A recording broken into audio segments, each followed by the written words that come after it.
Mon domaine de travail, c'est vraiment l'avenir du travail et l'avenir du droit du travail en particulier. Beaucoup de questions se posent actuellement sur la digitalisation, quel est l'avenir de notre travail, s'ils sont remplacés par des robots par exemple. Et puis d'autres personnes, ou de plus en plus de personnes, se posent aussi la question de savoir, mais est-ce que mon travail fait du sens? Est-ce que je suis obligé de vraiment travailler uniquement pour avoir un salaire, ou est-ce que j'aimerais avoir plus de sens à travers mon travail?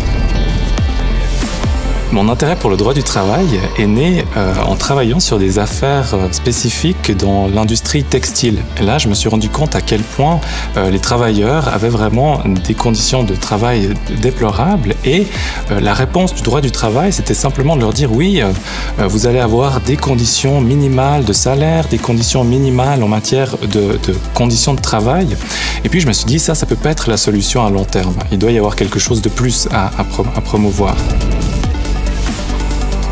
Les objectifs sur le droit du travail, c'est vraiment de montrer que depuis plus d'1 siècle, le droit du travail s'est construit sur une approche minimale, en voulant garantir des droits minimaux.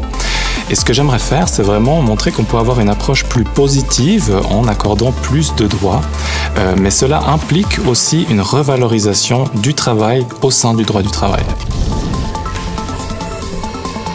Pour revaloriser le travail, eh bien, il faut bien comprendre qu'il y a sur le marché du travail certains travaux qui sont extrêmement productifs et d'autres qui sont très utiles pour la société mais qui sont moins bien rémunérés.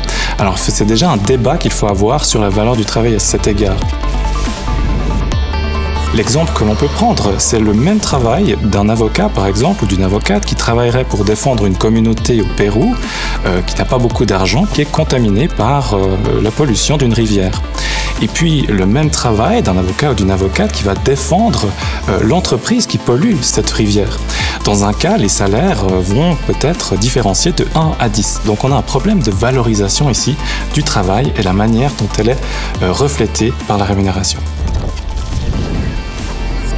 Ce que j'aimerais apporter avec mes travaux de recherche sur le droit du travail, c'est vraiment qu'on se pose la question de la valeur du travail dans la société et pour les individus.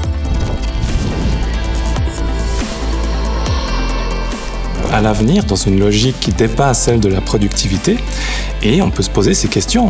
Est-ce qu'il faut introduire par exemple un revenu de base universel pour permettre aux gens de faire des activités qui seraient peut-être plus utiles pour la société? Ou alors, comment est-ce qu'on doit vraiment valoriser de manière différente les activités qui sont utiles pour la société?